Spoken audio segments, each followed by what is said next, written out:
दशरथ नंदन राजा राम बड़े कृपालो मेरे राम।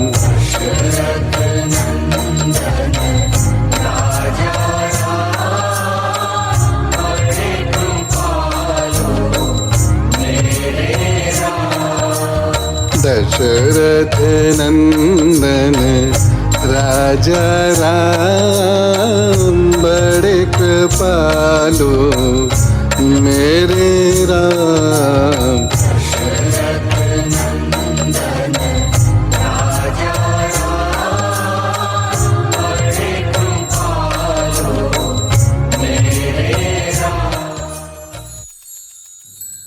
माँ भारती को प्रणाम। हिसाली वाली मैया के चरणों में प्रणाम। पावन चिंतन धारा आश्रम की ओर से सभी को राम राम। तो चल दिए हमारे संकट मोचन महाप्रतापी महावीर महापराक्रमी पवन पुत्र हनुमान सीता मैया की खोज में लंकापुरी की ओर। वहां क्या क्या हुआ जानने के लिए सुनते हैं ऋषि वाल्मीकि कृत रामायण का सुंदर कांड पाठ। ओम श्री गणेशाय नमः। ओम श्री सरस्वते नमः। ओम श्री हनुमते नमः। ओम श्री गुरुवे नमः। श्री सियावर राम शरणागतम्। श्री सीताराम चंद्राभ्यां नमः। श्रीमद् वाल्मीकि रामायण सुंदरकांड 58वां सर्ग। जाम्बवान के पूछने पर हनुमान जी का अपनी लंका यात्रा का सारा वृतांत सुनाना। तदनंतर हनुमान आदि महाबली वानर महेंद्रगिरी के शिखर पर परस्पर मिलकर बड़े प्रसन्न हुए। जब सभी महामनस्वी वानर वहां प्रसन्नता पूर्वक बैठ गए तब हर्ष में भरे हुए जाम्बवान ने उन पवन कुमार महाकपि हनुमान से प्रेम पूर्वक कार्य सिद्धि का समाचार पूछा। महाकपि, तुमने देवी सीता को कैसे देखा? वे वहां किस प्रकार रहती हैं? और क्रूर कर्मा दशानन उनके प्रति कैसा बर्ताव करता है? ये सब बातें तुम हमें ठीक ठीक बताओ। तुमने देवी सीता को किस प्रकार ढूंढ निकाला और उन्होंने तुमसे क्या कहा? इन सब बातों को सुनकर हम लोग आगे के कार्यक्रम का निश्चित रूप से विचार करेंगे। वहां किष्किंधा में चलने पर हम लोगों को कौन कौन सी बात कहनी चाहिए और किस बात को गुप्त रखना चाहिए? तुम बुद्धिमान हो, इसलिए तुम ही इन सब बातों पर प्रकाश डालो। जाम्बवान के इस प्रकार पूछने पर हनुमान जी के शरीर में रोमांच हो आया। उन्होंने सीता देवी को मन ही मन मस्तक झुकाकर प्रणाम किया और इस प्रकार कहा, मैं आप लोगों के सामने ही समुद्र के दक्षिण तट पर जाने की इच्छा से सावधान हो महेंद्र पर्वत के शिखर से आकाश में उछला था। आगे बढ़ते ही मैंने देखा एक परम मनोहर दिव्य सुवर्णमय शिखर प्रकट हुआ है जो मेरी राह रोक कर खड़ा है।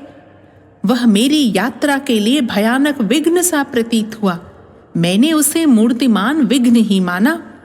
उस समय उत्तम सुवर्णमय पर्वत के निकट पहुंचने पर मैंने मन ही मन यह विचार किया कि मैं इसे विदीर्ण कर डालूं। फिर तो मैंने अपनी पूंछ से उस पर प्रहार किया।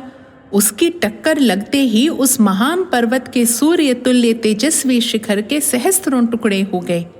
मेरे उस निश्चय को समझकर महागिरी मैनाक ने मन को आह्लादित सा करते हुए मधुर वाणी में पुत्र कहकर मुझे पुकारा और कहा, मुझे अपना चाचा समझो। मैं तुम्हारे पिता वायु देवता का मित्र हूँ। मेरा नाम मैनाक है और मैं यहाँ महासागर में निवास करता हूँ। बेटा, पूर्व काल में सभी श्रेष्ठ पर्वत पंखधारी हुआ करते थे, वे समस्त प्रजा को पीड़ा देते हुए अपनी इच्छा के अनुसार सब ओर विचरते रहते थे। पर्वतों का ऐसा आचरण सुनकर पाक शासन भगवान इंद्र ने वज्र से इन सहस्त्रों पर्वतों के पंख काट डाले, परंतु उस समय तुम्हारे महात्मा पिता ने मुझे इंद्र के हाथ से बचा लिया। बेटा, उस समय वायु देवता ने मुझे समुद्र में लाकर डाल दिया था, जिससे मेरे पंख बच गए। अतः शत्रु दमन वीर, मुझे श्री रघुनाथ जी की सहायता के कार्य में अवश्य तत्पर होना चाहिए, क्योंकि भगवान श्री राम धर्मात्माओं में श्रेष्ठ तथा इंद्र तुल्य पराक्रमी हैं। महात्मा मैनाक की यह बात सुनकर मैंने अपना कार्य उन्हें बताया और उनकी आज्ञा लेकर फिर मेरा मन वहां से आगे जाने को उत्साहित हुआ। महाकाय मैनाक ने उस समय मुझे जाने की आज्ञा दे दी। वह महान पर्वत भी अपने मानव शरीर से तो अंतर्निहित हो गया, परंतु पर्वत रूप से महासागर में ही स्थित रहा। फिर मैं उत्तम वेग का आश्रय ले शेष मार्ग पर आगे बढ़ा और दीर्घ काल तक बड़े वेग से उस पथ पर चलता रहा। तत्पश्चात बीच समुद्र में मुझे नाग माता सुरसा देवी का दर्शन हुआ। देवी सुरसा मुझसे इस प्रकार बोली, कपिश्रेष्ठ, देवताओं ने तुम्हें मेरा भक्ष्य बताया है, इसलिए मैं तुम्हारा भक्षण करूंगी, क्योंकि सारे देवताओं ने आज तुम्हें ही मेरा आहार नियत किया है। सुरसा के ऐसा कहने पर मैं हाथ जोड़कर विनीत भाव से उसके सामने खड़ा हो गया और उदास मुख होकर यूं बोला, देवी, शत्रुओं को संताप देने वाले दशरथ नंदन श्रीमान राम अपने भाई लक्ष्मण और पत्नी सीता के साथ दंडकारण्य में आए थे। वहां दुरात्मा रावण ने उनकी पत्नी सीता को हर लिया। मैं इस समय श्री रामचंद्र जी की आज्ञा से दूत होकर उन्हीं सीता देवी के पास जा रहा हूँ।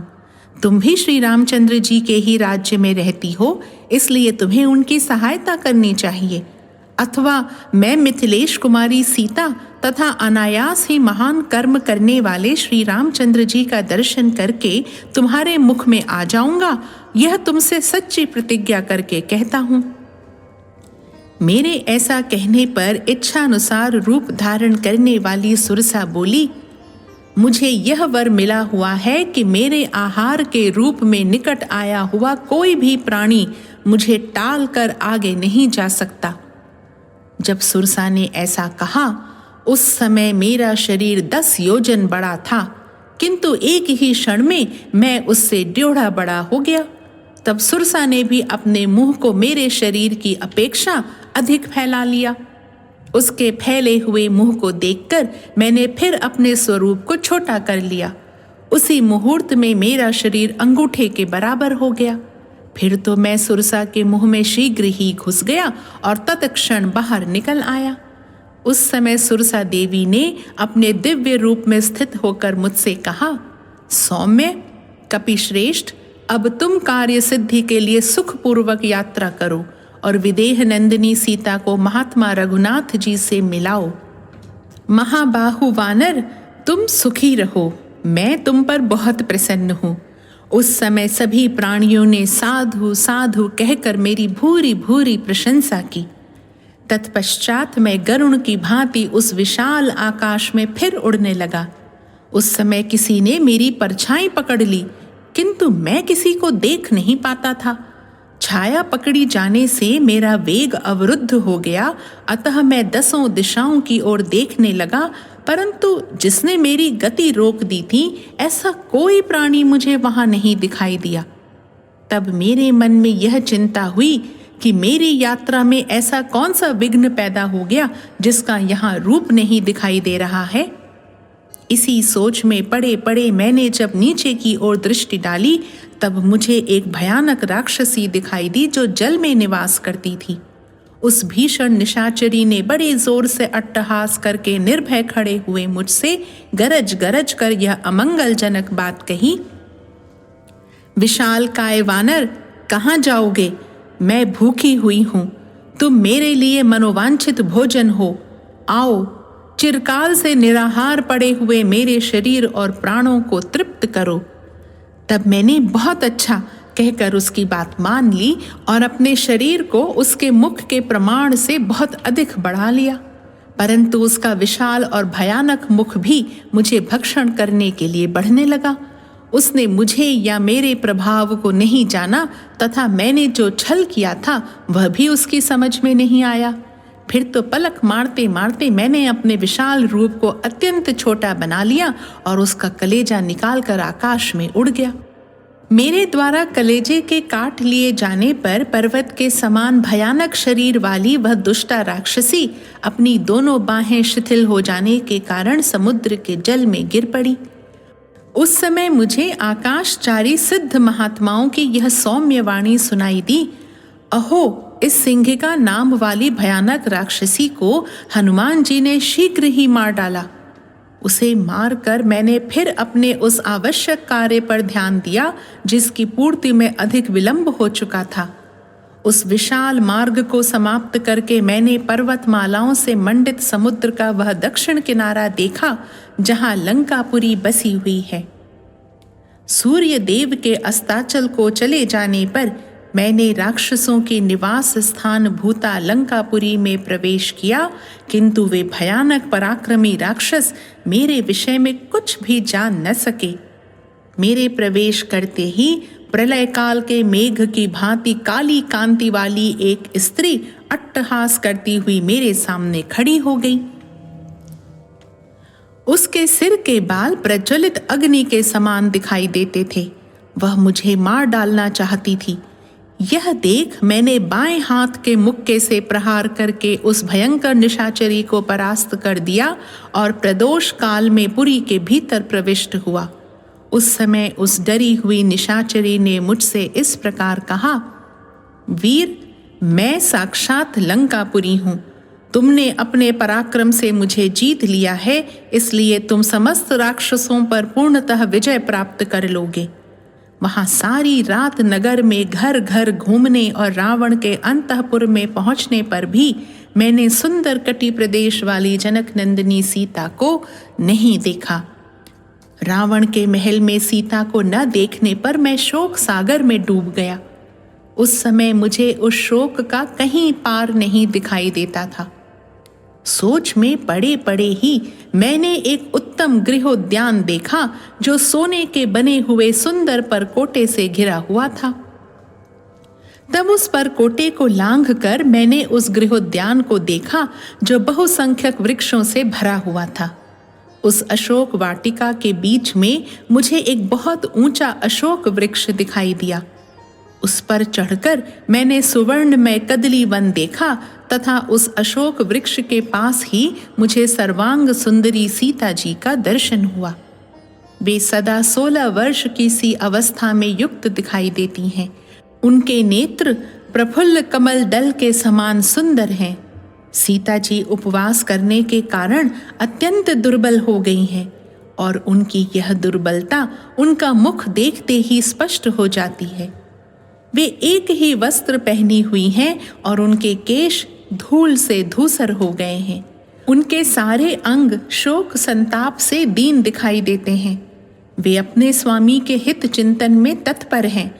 रक्त मांस का भोजन करने वाली क्रूर एवं कुरूप राक्षसियां उन्हें चारों ओर से घेर कर उनकी रखवाली करती हैं, ठीक उसी तरह जैसे बहुत सी बाघिनें किसी हरिणी को घेरे हुए खड़ी हों। मैंने देखा वे राक्षसियों के बीच में बैठी थीं और राक्षसियां उन्हें बारंबार धमका रही थीं। वे सिर पर एक ही वेणी धारण किए दीन भाव से अपने पति के चिंतन में तल्लीन हो रही थीं। धरती ही उनकी शैया है। जैसे हेमंत ऋतु आने पर कमलिनी सूख कर श्रीहीन हो जाती है, उसी प्रकार उनके सारे अंग कांतिहीन हो गए हैं।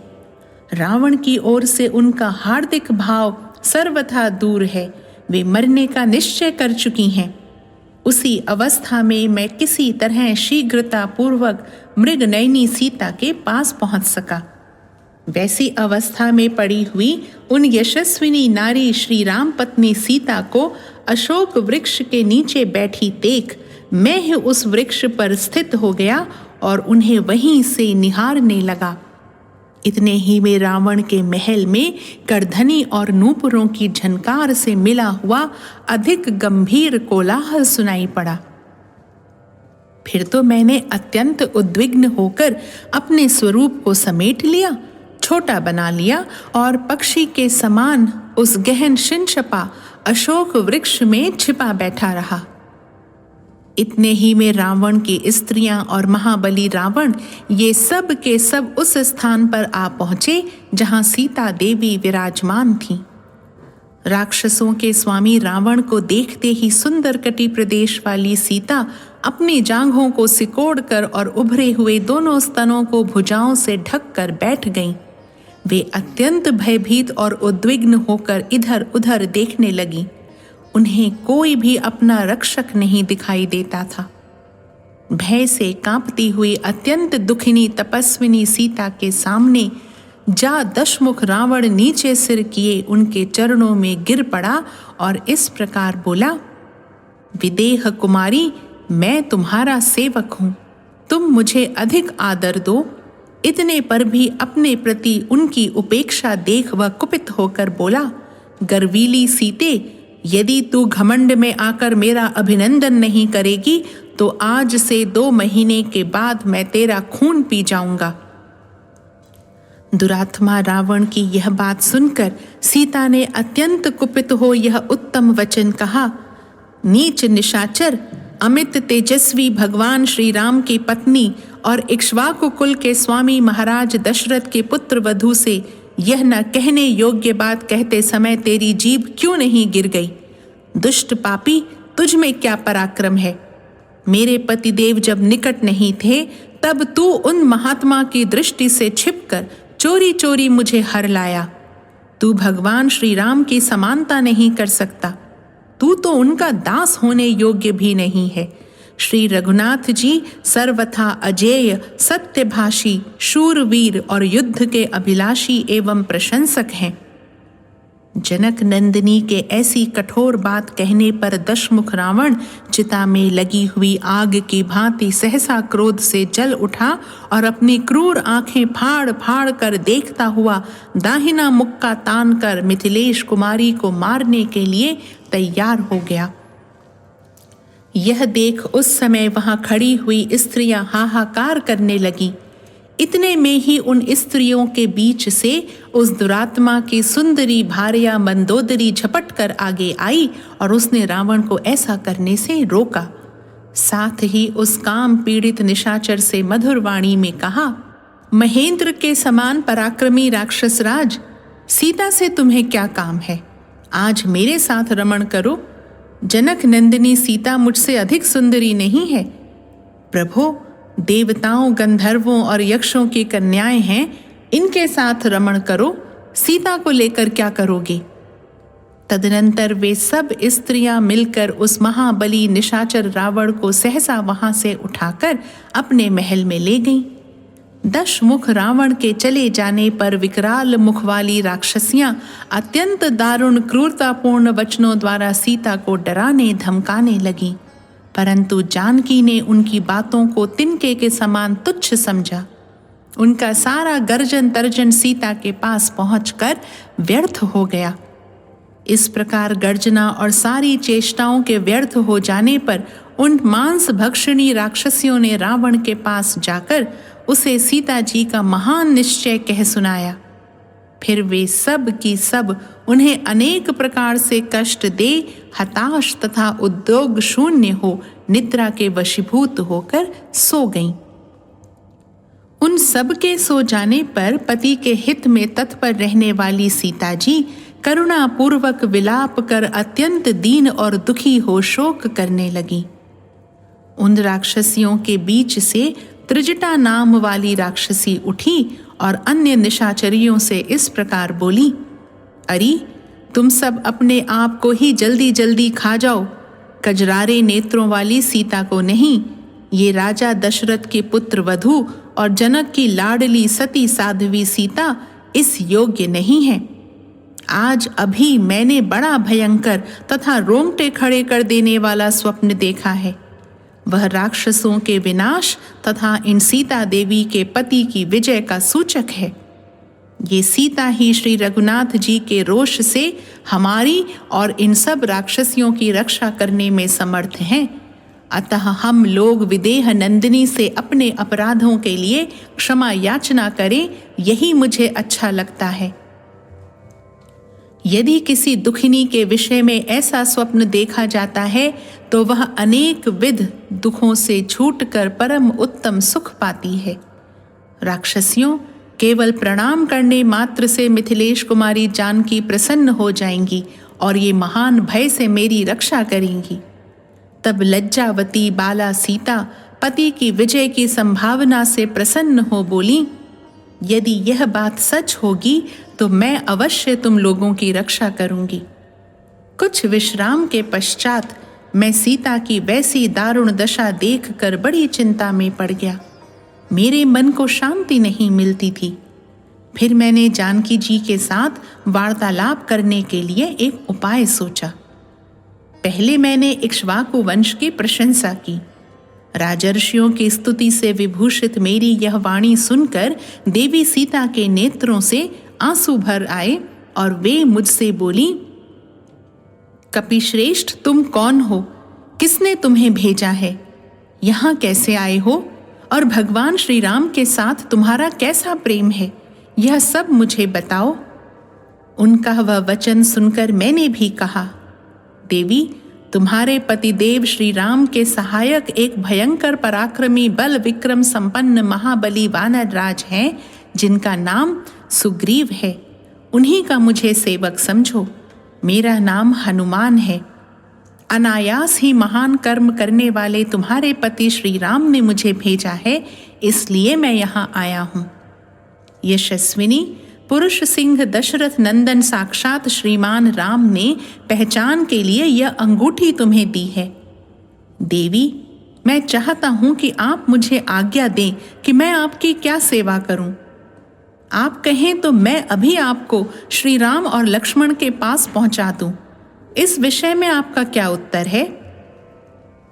मेरी यह बात सुनकर और सोच समझकर जनक नंदिनी सीता ने कहा, मेरी इच्छा है कि श्री रघुनाथ जी रावण का संहार करके मुझे यहाँ से ले चलें। तब मैंने उन सती साध्वी देवी आर्या सीता को सिर झुकाकर प्रणाम किया और कोई ऐसी पहचान मांगी जो श्री रघुनाथ जी के मन को आनंद प्रदान करने वाली हो।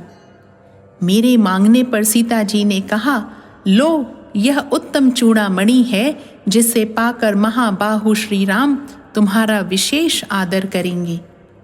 ऐसा कहकर सुंदरी सीता ने मुझे वह परम उत्तम चूड़ामणि दी और अत्यंत उद्विग्न होकर वाणी द्वारा अपना संदेश कहा।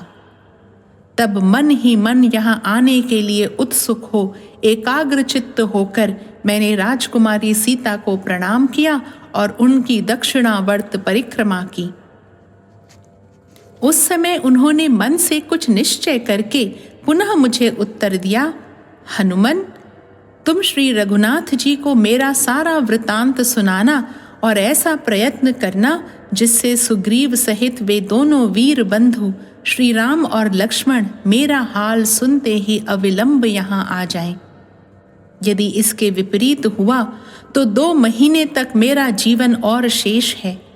उसके बाद श्री रघुनाथ जी मुझे नहीं देख सकेंगे। मैं अनाथ की भांति मर जाऊंगी। उनका यह करुणाजनक वचन सुनकर राक्षसों के प्रति मेरा क्रोध बहुत बढ़ गया। फिर मैंने शेष बचे हुए भावी कार्य पर विचार किया।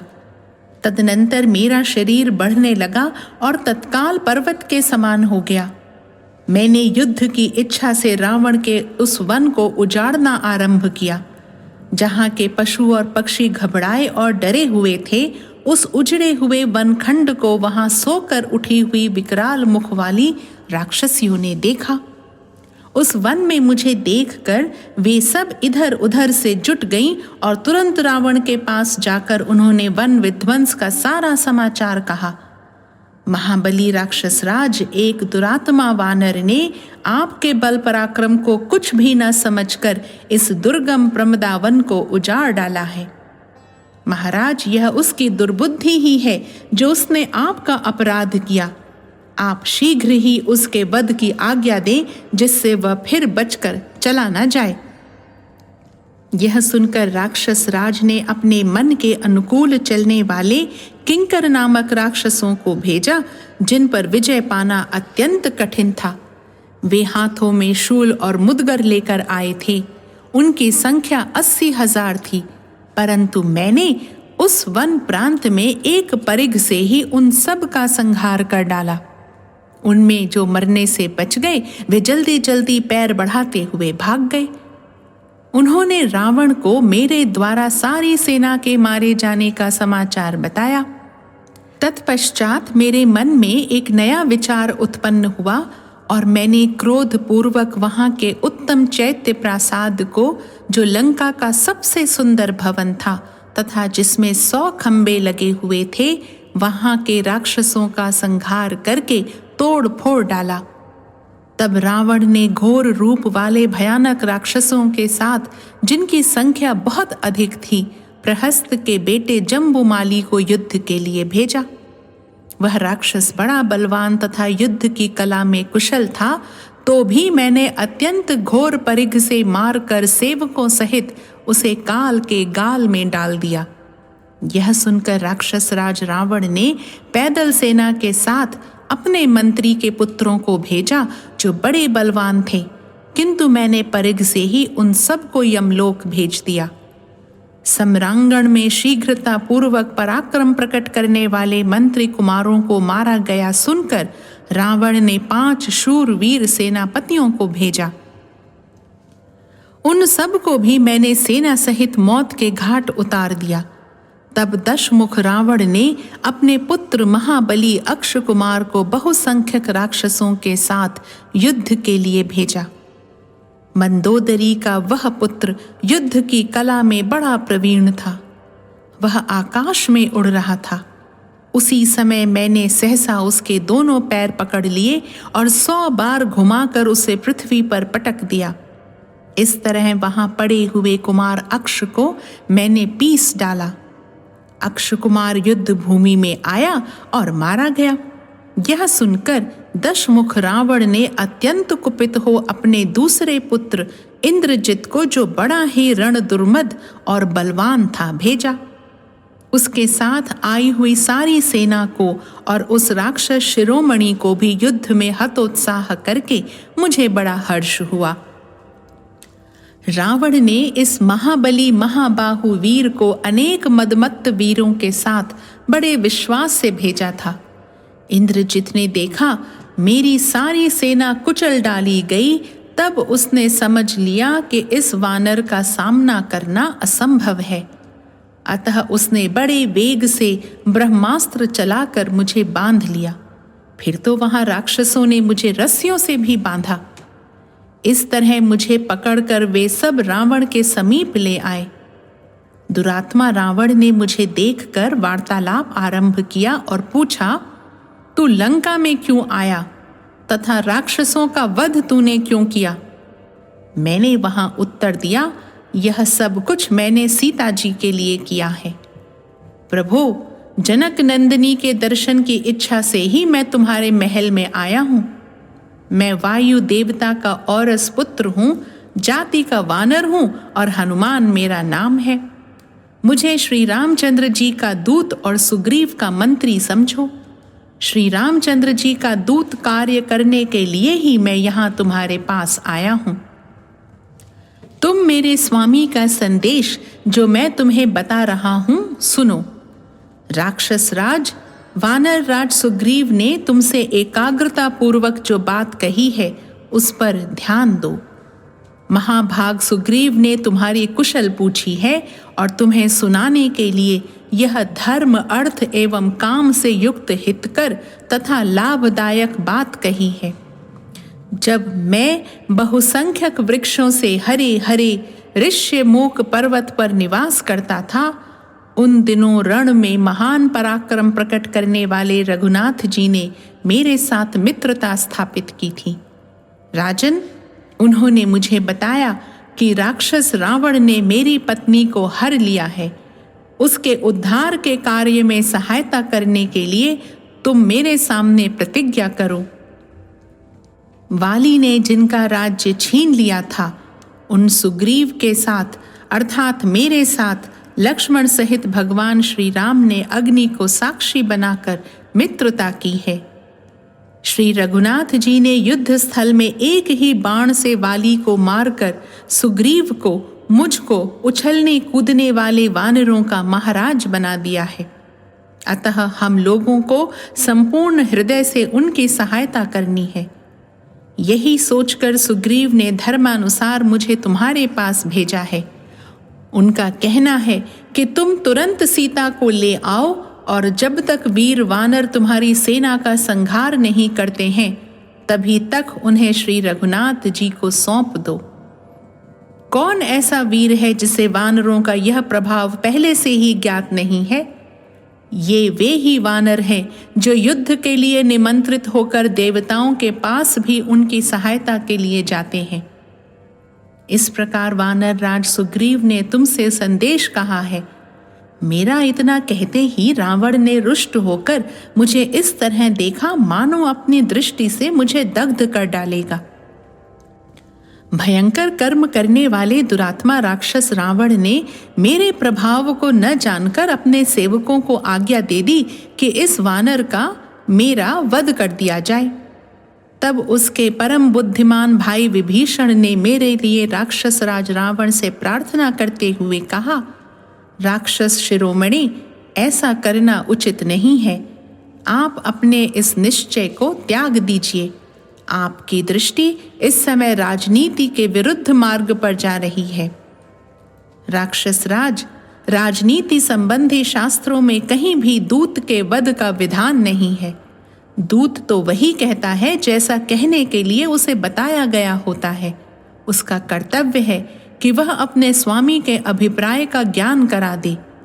अनुपम पराक्रमी वीर दूत का महान अपराध होने पर भी शास्त्रों में उसके वध का दंड नहीं देखा गया है। उसके किसी अंग को विकृत कर देना मात्र ही बताया गया है।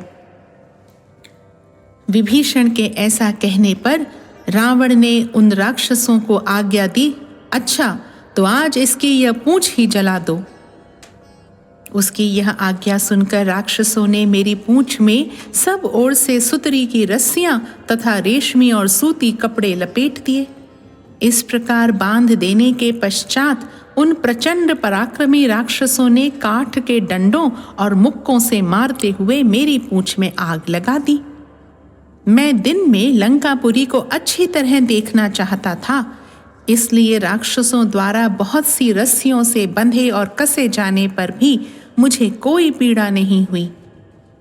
तत्पश्चात नगर द्वार पर जाकर वे शूर वीर राक्षस पूंछ में लगी हुई आग से घिरे और बंधे हुए मुझको सड़क पर घुमाते हुए सब ओर मेरे अपराध की घोषणा करने लगे।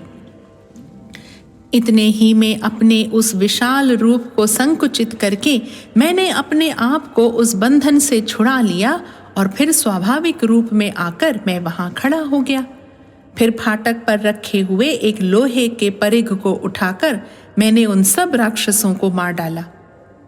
इसके बाद बड़े वेग से कूदकर मैं उस नगर द्वार पर चढ़ गया।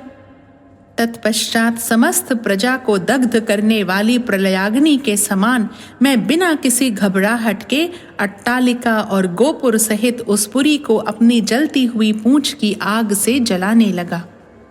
फिर मैंने सोचा, लंका का कोई भी स्थान ऐसा नहीं दिखाई देता है जो जला हुआ ना हो। सारी नगरी जलकर भस्म हो गई है, अतः अवश्य ही जानकी जी भी नष्ट हो गई होंगी।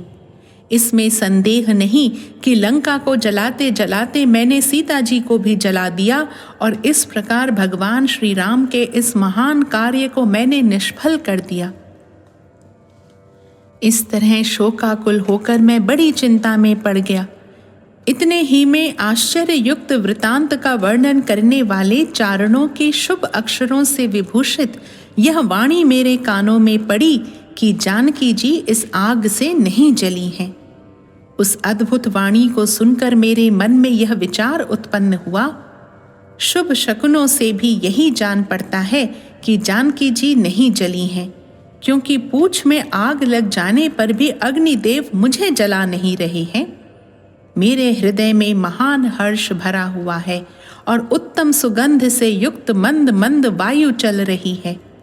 जिनके फलों का मुझे प्रत्यक्ष अनुभव हो चुका था, उन उत्तम शकुनों, महान गुणशाली कारणों तथा ऋषियों चारणों की प्रत्यक्ष देखी हुई बातों से भी सीता जी के सकुशल होने का विश्वास करके मेरा मन हर्ष से भर गया। तत्पश्चात मैंने पुनः विदेह नंदिनी का दर्शन किया और फिर उनसे विदा लेकर मैं अरिष्ट पर्वत पर आ गया। वहीं से आप लोगों के दर्शन की इच्छा से मैंने प्रतिप्लवन दोबारा आकाश में उड़ना आरंभ किया। तत्पश्चात वायु, चंद्रमा, सूर्य, सिद्ध और गंधर्वों से सेवित मार्ग का आश्रय ले यहाँ पहुंचकर मैंने आप लोगों का दर्शन किया है। श्री रामचंद्र जी की कृपा और आप लोगों के प्रभाव से मैंने सुग्रीव के कार्य की सिद्धि के लिए सब कुछ किया है। यह सारा कार्य मैंने वहाँ यथोचित रूप से संपन्न किया है। जो कार्य नहीं किया है अथवा जो शेष रह गया है, वह सब आप लोग पूर्ण करें। इस प्रकार श्री वाल्मीकि निर्मित आर्ष रामायण आदि काव्य के सुंदर कांड में 58वां सर्ग पूरा हुआ। निश्चय प्रेम प्रतीति ते, विनय करे सन्मान, तेहि के कारज सकल शुभ सिद्ध करे